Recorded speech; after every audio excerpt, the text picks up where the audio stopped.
Welcome back to Following Know It On, a Stormlight podcast. This week is episode 49, and we are doing chapters 11 through 20 of Warbreaker by Brandon Sanderson. Once again, this is not a Stormlight book. We are taking a short detour to Nalthis, the realm that we are in at the moment, and Hallandrin and to Teller, the capital of it. And Idris is a far-off kingdom from Hallandrin. Paul, how are you? I'm doing great. Yes. Thanks for asking. I've had a nice, lovely week. You're welcome for asking. Eliot, how are you? Doing pretty good. I can't decide if I like the faster pace that we're going at with these books or not. It's nice to be able to, sit down and read a nice big chunk of the book, but I feel like I'm rushing through some of it as well. So Yeah. I don't know. Pros and cons. Yeah, I get that. We do have a faster pace. We are going a lot faster through Warbreaker. At some point, we may revisit Warbreaker when we have a wider Cosmere vocabulary than you guys have at the moment.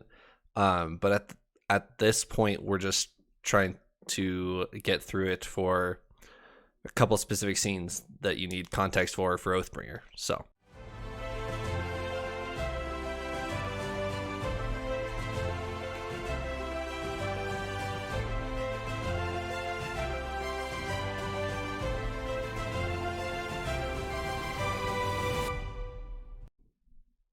Just quick, instead of 2 words, I'll ask for a quick 30-second synopsis of, at this point in the book, how are we feeling about it? Because I'm a pretty vocal critic of Warbreaker. I don't think it's Brandon Sanderson's best work by any means, but I will say I'm enjoying it more than I did my first read.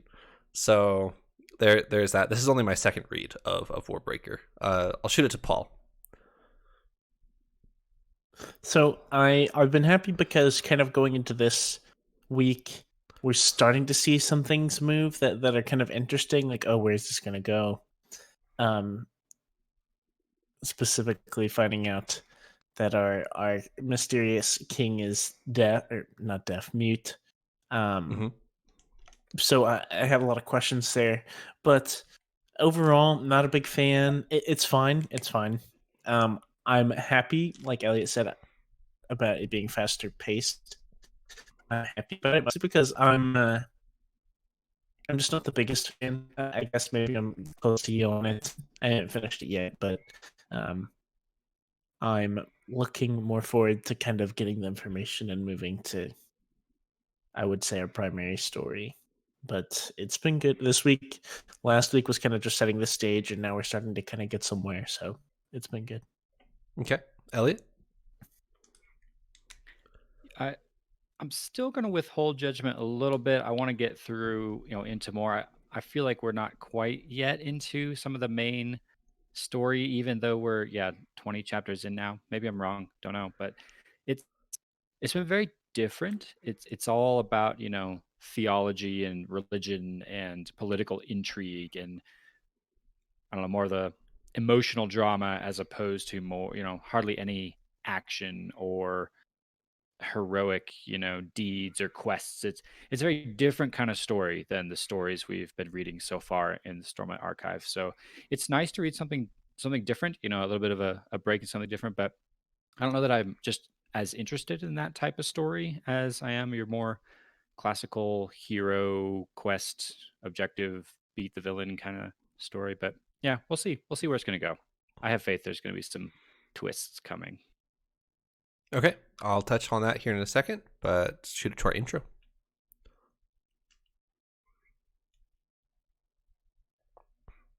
All right, Eliot, I do want to highlight what you just said with it's a very different flavor of story, as if you will, because if you think back to the first 20 chapters of The Way of Kings, it's very much Kaladin, and we're in our very small corner of Roshar, and I'm just going to tell you a story about Kaladin specifically.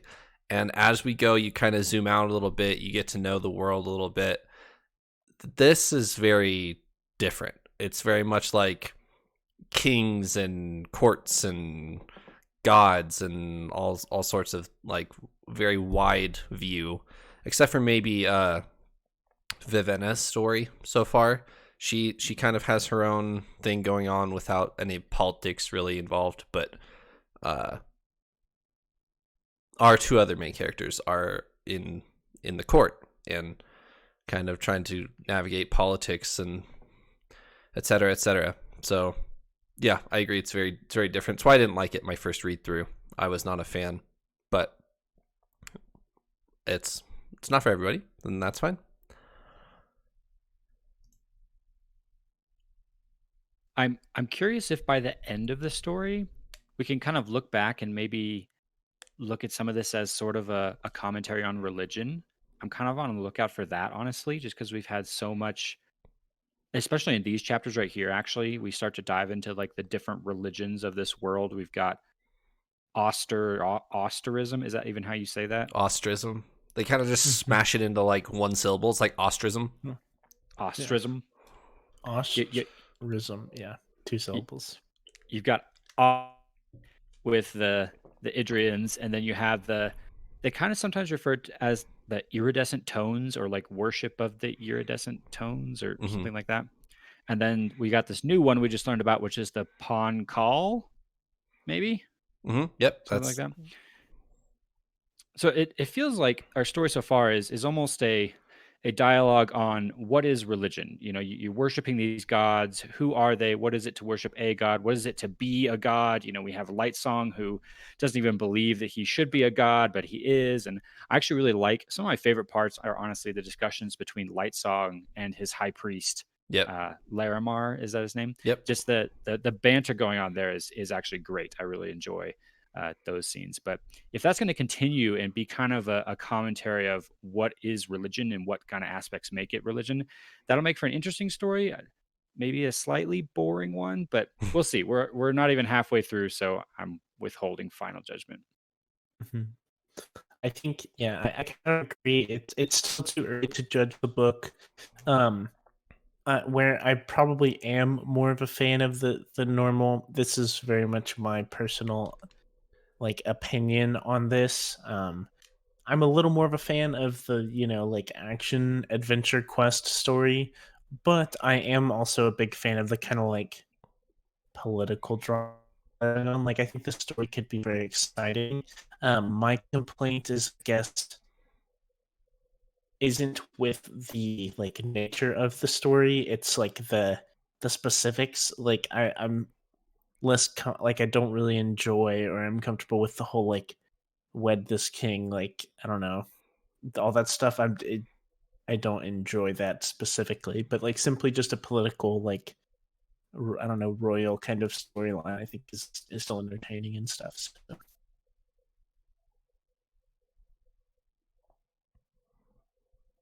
So, diving into our first half of this episode and kind of taking this apart chunk by chunk, we have Ciri, who's been introduced to the God King in his chambers in the nude, et cetera, uncomfortable. But she's beginning to get tied up in the politics of what's happening here. Not like a lot, but Bluefingers, her assistant guy, is really trying to help her and is pretty compassionate towards her and giving her heads up of not everything is as it seems in the palace here, and you need to watch your back. So like, he definitely hints that there are things to fear in the palace, but the God King is not one of them. So there's things to watch out for. What were your guys' thoughts on Ciri's first little chunk here?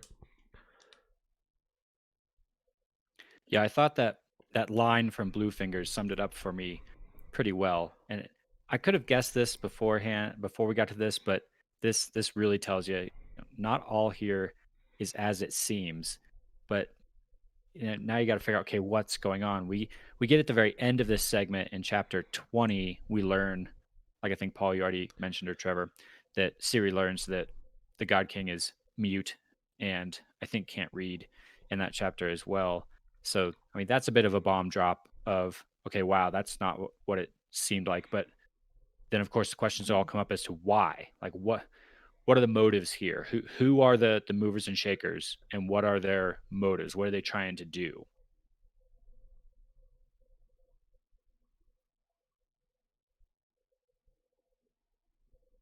Paul, I know you have thoughts on this because you're probably just.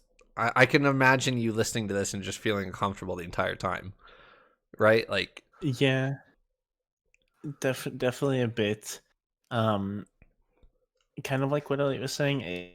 It kind of the question of who's really thing going on here in the scenes. Um, we know yet. Well, if there isn't anything, then I think this is lame and boring. So I feel like something has to be going on. Um, I can't help but think this whole time that Blue Fingers is like super involved in stuff, and there's a whole lot going on behind the scenes that they can't let the Vestal know, um, and stuff. I don't know. It's been harder for me to make jumps at things, I think, overall. harder than a Stormlight book?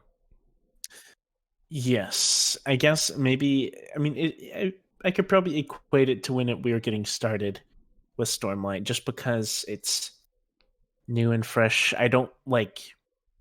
You could name one of the characters, and I have to think a while about like, okay, who's this person? Where like, it's kind of fresh and stuff. So, as a first-time reader, I feel like this is kind of the struggle of starting these, and it gets better as we see more and more. But I I think too, it's a little hard for me, harder to get into this book maybe, or just struggling a little bit with figuring out who's on what side. And I feel like that's kind of a big part of the book. That's I'm sure that's intentional. It's political intrigue. That's where we're trying to figure out, can we trust the mercenaries that Vivenna has met? Do we trust the priests? Do we trust Lightsong's priest? Do we trust, the God King's priest? There's lots of different people that we don't know if we can trust. And that's it just makes it kind of hard to figure out who's who and who am I supposed to be rooting for, who am I rooting against. It's very The waters are very muddied when it comes to the sides. that's a very good way of putting it. Like, I don't know if like you kind of just get this semblance throughout everything that the God King is like kind of just mighty and bad almost, or that's how I've thought about it. Right. But now I don't know. Like, I just don't know. Right. So yeah, that's a really good way of putting it. And I didn't think of that specifically of like who are we trusting? Like the only trustworthy people we have are Ciri and Vivenna Hmm. because they're kind of our protagonists. And so we're seeing things from their perspective. So we're kind of assuming they're good. And other than that, everyone seems not trustworthy. I wanna take a small detour here and talk about listening versus reading of this book. There's a very specific magic system here with breaths and light, and how light interacts with the God King. So when he's presented to the court, and when Ciri's isolation, I guess, is up, she's presented to the court, and the God King makes an appearance, and it's described as a white refracts like a prism around him, and I had I'm listening to it this time, and I had a very clear image of that, like in my head. I thought that was very really cool. Elliot, what did you like? How are you liking this like imagery from a reading perspective as opposed to listening? And then I'll throw it to Paul. Yeah, I'm not really sure. It this book actually gets your imagination working quite a bit, which I like that about it. I think that's a mark in its favor, in that there's lots of very imagery driven descriptions of things, and we have colors that don't make sense necessarily to us. You have to kind of bend your brain a little bit to understand, when once you've reached a certain heightening, you can see all these different shades of color and how an entire piece of artwork might look like just a solid color to somebody, but if you've got enough breaths, you can see the nuances in it, like all that kind of stuff that makes you really have to like pause and try and imagine that in your brain is kind of fun, but it's a bit kind of challenging at the same time. I do have to pause sometimes and think like, what in the world does that look like? Paul? Yeah, I'm a big fan of the imagery, and I can agree that I think it's something that the book does well. I think specifically from an audiobook, with the scene you referenced specifically, Trevor, I feel like I got a really good image, but a lot of the time with, I don't know, kind of describing the colors and the breaths and everything like that, I feel like I don't get the full picture sometimes because I feel like it kind of breezes past it or breezes through it, and I'm not like completely picking it up. Whereas I feel like if I was reading it, maybe it would maybe I could picture it better. Maybe I could like think about it more straightforward. I would have to like kind of re-listen to it to probably pick that up fully. But just kind of breezing through it the first time as it kind of hits you and just goes past it, it's like sometimes confusing. There's a lot of like kind of I don't know. You have to use your imagination straight up to like picture the things there, like the different colors and stuff like that. I do think some of the stuff is super cool. Just kind of the idea of like, I don't know, it seems like a lot of things that are powerful, stuff like that, kind of like bend light and like, I don't know, whenever it's surrounding things, like light will become, I don't know, like refracted or lighter or darker. I don't know, stuff like that. And I think that concept is super neat. Um, it's definitely something that would probably make a great like movie, like if with some good like special effects and imagery to like actually see that would be really cool. I was going to say making a movie of this book would be extremely hard Really hard. because every scene you're going to have to like mess with the shading and the lighting, like every single frame of the movie. That would be very difficult for It'd be sure. trippy. It'd be very trippy. It would simply as a consumer, it'd be super exciting to watch, but I'm sure the movie makers and the editors behind the scenes would not have a fun time with it. All right, I'm going to jump over to Vivenna, but before we do, I need to go back and do a spell check because two of her little compadres here are on our spell check. We have our first mercenary who seems to be kind of the character B of Vivenna's plotline. Elliot, do you know who I'm talking about? And you want to try to say this lad's name? This is the lead mercenary guy. Yeah. Yeah, I'll give it a shot. This one seems straightforward, but it's maybe not the easiest to enunciate. It's I'm pretty sure it's Denth, like 10th, but with a D. Yep. Paul? That's exactly how you say it. For spelling it, I basically had that spelling 10th out of D. I had Denth. That's correct. Solid. All right, and It's been a while since I've got one exactly right. you got Vivenna exactly right. Lip balls. Oh, that's true. I think it did. Yeah. The second mercenary, Elliot, not Jules. She's not on our spell check, but the other guy. Oh man, I could have got that one for sure. I think I can get this one too, though. This one doesn't seem too hard. It's just Tonkfa. Tonkfa. I don't know how you want to put your yeah. I think but yeah. The second time was like the way you usually hear it, like Tonkfa. Okay. Tonkfa, yeah. And for this, I tried to remember apostrophes because I always forget them, and I'm gonna guess that there's one in this one. I went with TONK apostrophe FAH. I put an H on the end. Was there no H? No, there Or is. getting wrong? The apostrophe tripped you. It's just a space, like any normal name. Like It's like Tonk Tonk space Fa. No, like every other name would have had an apostrophe. True. Every single other name would have had an apostrophe. But other Given the than that, the previous, that was spelling that was a right. good guess. I'll totally give you credit for an intuitive guess there. But Yeah, yeah, you got all the letters right, but two okay. words. That's more important to me than Yeah, yeah. you got a solid A- on that one. Don't sweat it. I would say an A, not an A plus, but an A. You know, like A solid 94%. apostrophe versus space. Like, come on. We'll keep you on another week. Yeah. Okay. Cool. I've made the cut for next week. Perfect. All right. So Vivenna's story here. Do you guys like Vivenna's like chapters, if you will? She's Idris royalty, and you kind of get the impression that Vivenna is looking down on everybody else, that she assumes that she's better than especially these mercenary guys. And as we go a little bit, she's definitely put in over her head. She's got a bunch of breaths that have been shoved on her from the last episode, and she's trying to reconcile that in her head because she thinks breaths are sacrilegious, if you will, and she's trying to figure out what to do with that. And then she decides to work with the mercenaries by the end of this episode, and she's trying to reconcile that in her head. Is that wrong?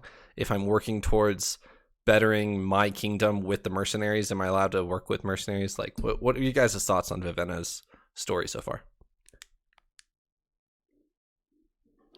Her chapters aren't quite as exciting or interesting maybe as some of the other ones. I'm not quite as excited about where her story is headed in general, but I think I like her character development the most. If I had to pick something there, I actually like the where she's at as a character, kind of coming from she's the straight A student, if you will. She's tried really hard her whole life. She's prepared. She's ready for this, and then she's kind of just been thrown into a world that is unlike anything she's ever seen before, and she's having to, like you were kind of talking about, Trevor, reconcile her beliefs with the real world that's a little bit messier than she thought it was going to be, and having to ask herself these moral questions of what do I do, and here's something I believe is wrong, but do I do it in order to try and save my sister, or what lines do I justify crossing and what lines do I not? Like, some of those dilemmas and struggles I think are really interesting questions to think about, even if her story isn't maybe the most exciting so far. For me, I think if I hadn't this book at all, if you were presenting this book to me and you gave me a brief summary of series story and a brief summary of Vivenna's story, like this is the one that I will like am interested in. I feel like this idea she's kind of like set out to try and save her sister. It almost seems like the kind of quest trope, because she kind of has these mercenaries and stuff like that. Whereas series is kind of like she's married to the God King. It's just a bear him a child, and then like runs into, I don't know, starts sticking her nose in places or something. Like I feel like that doesn't sound appealing, Right. but in reality, when reading it, I think I'm more interested in series story for sure, because I think it's because of kind of the element of like mystery, or like something's gonna happen, something's gonna end up being big here. Where Vivenna seems a little more straightforward. So I kind of like that element of unknowing, which I didn't expect to. So I think there's nothing wrong with Vivenna's story. Like, I don't want to compare it to Shalon chapters in book one because it's not the same, but I look more forward to the Siri chapters, I'd say, or the series storyline to try and figure more out. That like you said, that does surprise me. That I thought you would definitely be interested more in Light Song or Vivenna than Siri. Mm-hmm. But yeah, and I was comparing those two. Kind of, I would say that is in conclusion. I think maybe at the beginning of these chapters we read, I may have been more interested in kind of what Vivenna was doing, but I think as time goes on, I'm getting more interested in the series. all right, Elliot, you mentioned Light Song a little bit earlier, and you said some of your favorite moments were between Light Song and I don't remember his high priest's name at the top of my head, but Laramar, is that the name? yeah, I think so. Laramar, yeah, I believe. Yeah. Do you want to talk about Light Song a little bit? Sure. Yeah. As I mentioned earlier, I like the comic relief, I guess, in his chapters of the whole idea of he's a god, but he doesn't think he should be a god. He doesn't think he maybe even is a god, and so he's trying to prove to his own high priest that he's not a god, but his high priest has full faith in him that he is a god and is, happy to stand there and prove to him, all these theological proofs that he indeed is. And even when he tries not to be, that proves that he is. Like, all those conversations I think are pretty funny. I enjoy them. But yeah, in these chapters, let's see, what do we got with Light Song in these ones? I guess maybe that's later. Light Song introduces himself to Siri. Our two characters cross paths, but maybe that's a little later. They have a very brief conversation, and Siri and Light Song like have a little bit of conversation, but nothing too long. Yeah. So on my first read of this book, I came in with the knowledge, and I've said this on the podcast before, but it didn't really mean anything to you guys at the time. Hoid is in every Cosmere series, not every Cosmere book, but in every Cosmere series at some point. And it varies in the amount that he's in it. It varies like how many scenes. Like, he's not in every book. Like, for example, Mistborn, he's not in one of the books, but he's still in the series. Do you guys think we've seen him yet and we just haven't seen the name? Because that's how he's introduced in the Way of Kings. To start, is he's introduced as Wit, and it's not till 3/4 of the way through the Way of Kings that we're introduced to him as Hoid, as he introduces himself to Kaladin. So, do you guys think we've seen him yet? Is he yet to come?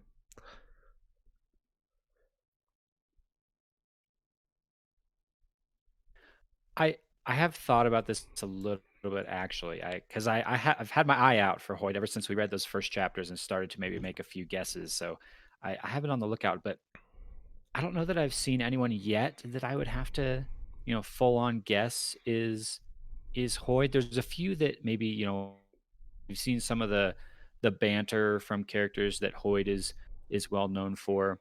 I know that Hoyt is described in Way of Kings, probably Words of Radiance as well, as carrying a long, thin sword. And so that almost, makes me think of like Denth the Mercenary, but I don't know, character traits don't seem to really line up there. He can't be Vasher, I don't think. I don't know. I don't think we've seen him yet. I can't see him as Vasher either. I think if we have seen him, I feel like he would have to be, I don't know. So this depends a little bit, because like one of my first thoughts was, if we've seen Hoyt already, then he's probably like Blue Fingers or something. But the more I think about it, the less I think that's the case. But the reason I think that is because,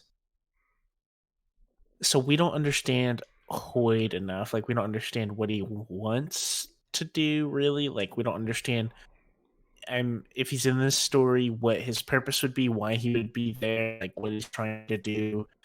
So I don't know if he would be the same character, like if he would be Wit as we know Wit, like they're just like kind of making fun of people telling stories, like, because if we see that, I feel like that'd be pretty obvious. if we literally have Wit, like, I don't know, messing with Vasher. I don't know, Mhm. and I'm guessing we're not gonna see that, like, that character trope that we know of Wit. And so I guess would be we would see him in a different form, but like, I don't know, maybe more docile, like more chill, minding his business or something. I don't fully know. I don't think we've seen him yet. I'm gonna just go with that as my answer because I can't think of how we would have seen him so far. Was Warbreaker written before or after Way of Kings? Definitely after the Way of Kings. You know what? I'm actually going to look this up because I'm afraid to be wrong. I'm asking because maybe this is cheating a little bit, but that knowledge may help me like know what to look for. Did Brandon Sanderson write Hoyd into Way of Kings and then think, oh, I'll sneak him into this other story, or was Warbreaker written first, maybe, and then later on, Sanderson had to go back and say, oh, this character is going to be Hoyd. That might influence what we're looking for here. So I was wrong. Warbreaker was released June of 2009, and The Way of Kings is August 2010. Interesting. Okay. So I would Follow-up question. go just for it. My thought process as we move forward, like with the podcast as a whole. What was like? Do we know? So this is still in like the Cosmere, right? Mhm. We're not on Roshar, but we're in the Cosmere. Was that his like first book in the Cosmere, or? I mean, this is a big question, like the whole Yep. history there. But do we know what the first was, or? So this is actually a good time to show this off. Because I backed the Kickstarter for The Way of Kings 10th anniversary, which is right here. In the mail this week, I got this book, which is still in the shrink wrap. And it is called... It's called The Way of Kings Prime, which is the first edition, like, rough draft of The Way of Kings. It's very nice. It's a very nice edition. Looks very good. There's I don't know if you guys have seen this symbol floating around into your Way of Kings books, but there's that on it. It's like the 10 orders. He self-published this one along with the Dawn Shard novella came with it. It's right there, which we'll be reading after Oathbringer. But he self-published this one, and it's he calls it Sanderson's Curiosities, is what it's published under. So, to answer your question on order, this was not published, or The Way of Kings was not published till 2010, but this was The Way of Kings Prime was in as far as we know, as far as he's told us, in this edition, it's like Kaladin is already a captain in Dalinar's army, and that's how you meet him, and then you kind of go through the events of the current Way of Kings in flashback. But this edition was written like back in 2001. But wasn't published until after he'd already published a couple Cosmere books. Long story short, Elantris, which is over here, is your first Cosmere published work. That is 2005, followed by Mistborn, I think. Followed by Warbreaker, and then finishes, it's Elantris, Mistborn, Warbreaker, Stormlight, and then he goes back to for Mistborn Era 2. Got it. Okay. There's also short stories, but yeah, the major books. Yeah, the Arcanum Unbounded is a group of short stories that he's published that's in the Cosmere, but it's like sprinkled here and there throughout different realms. Could they be equated to like interludes? Are they like significant, or yeah, they're just kind of like you learn a little bit in this like side story, but like it's not. You haven't read Edge Dancer yet, which Edge Dancer is coming after Warbreaker, but Edge Dancer is in Arcanum Unbounded, so they're short, 30,000 word short stories. Okay. Thanks for the knowledge. No problem. That does help on our scavenger hunt for Hoyd. Yes. Yeah.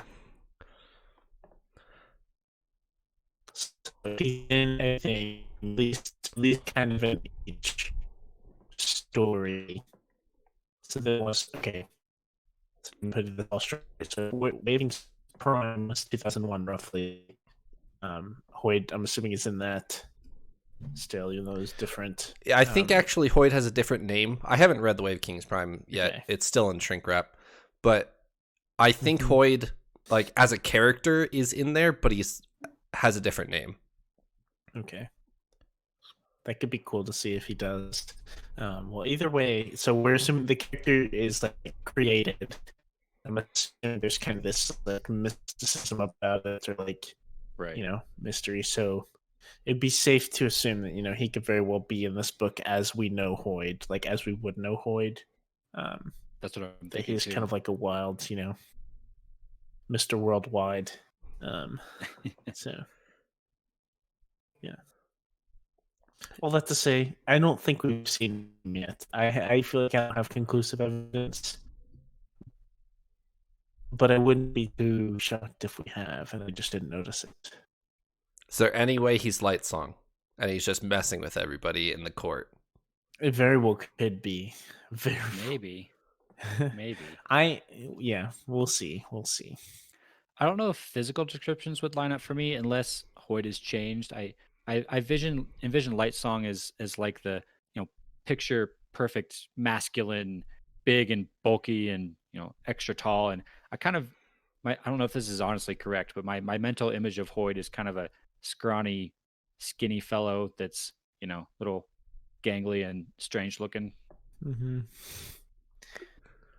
Yeah. I imagine him as kind of like tall and skinny, like tall and skinny, longer hair. I could have totally made that up, but that's how I see him in my head. Definitely would not win in a fight, but he's like tall and stuff. But yeah.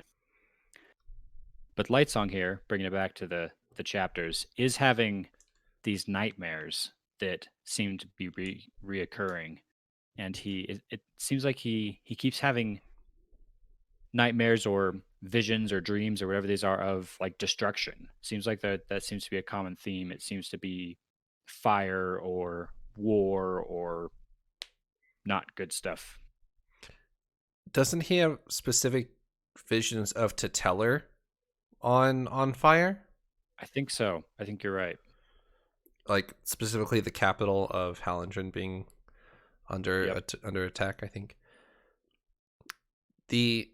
And his priest guys are interpreting them as prophecies, sort of, but none of them have really come true yet, so he doesn't think he's having prophecies. He just thinks, nightmares or whatever, and they can think whatever they want.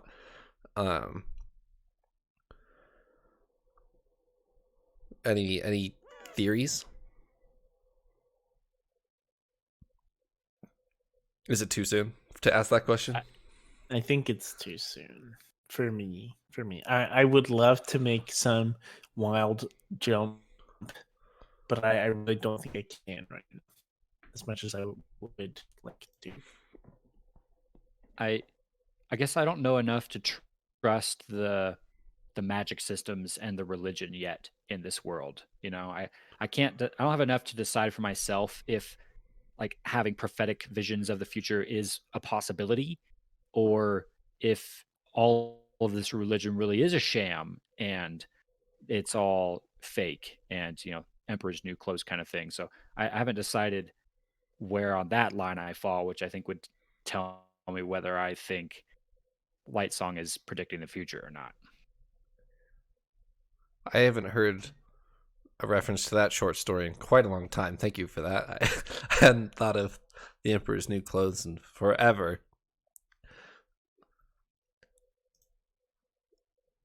little tidbit here for you. Lightsong comments that he doesn't like rain. And it seems to be very common in Teteller. Did either of you think that was weird? Did that ring a bell for anybody? For me, maybe not in the sense that you're trying to get at, but my thought with that was just like it just kind of showcased the gods. Like I feel like the gods here are kind of pathetic. Like whenever I think of a god, I think of someone who's like really all powerful, like I don't know, create things or like I don't know, do big things. And this one's like, I hate the rain. Like, please stop. And he's like, man, I wish the rain would stop, but has like no power over it. And so I feel like that was just kind of showcasing the gods. I don't know, they seem kind of puny here. They have their purpose, but it's not what I would think of. And I just couldn't help think when I read that Stormbreakers. Lightsong would really not like Roshar with the constant high storms coming through. But yeah, there seems to be multiple things that are a little off with Lightsong. Yeah, that was just another one. Lightsong has nightmares of storms, and he keeps that separate from like the rain that's happening. Like it's specifically a storm that he's having a nightmare of, which just made me think of high storms. You know, like has he been to Roshar in another life or something like that? You know, True. But what I was trying to fish for, and I will remind you of here, is do you guys remember Zyle's mention of the weeping and what he tells Kaladin? I remember him talking about something, you know, how it reminds him of home, or the little lake they had reminded him of home. Maybe this is home for him, perhaps. Perhaps.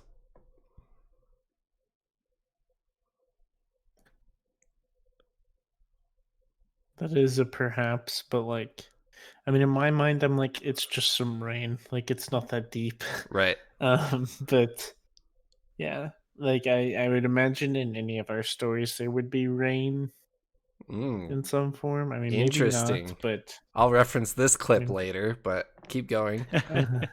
maybe not. But like, I don't know. I feel like if it's the connection we're supposed to make, that's kind of like pushing it. Like, it's like, this light rain reminds me of home, and then we read this other book, and they're like, it rained, and it's like, oh, this is home to Zyle. Got it. That's Zyle's home. It rained there. Yeah. I understand. You're not gonna bite. Oh, okay, that's fair. Not yet. All right. Any closing thoughts for this episode? Anything we missed? I'm kind of hoping for just more stuff to happen with our characters that we can make more jumps. I feel like I'm unable to make jumps due to like lack of enough happening so far or enough knowledge of the characters.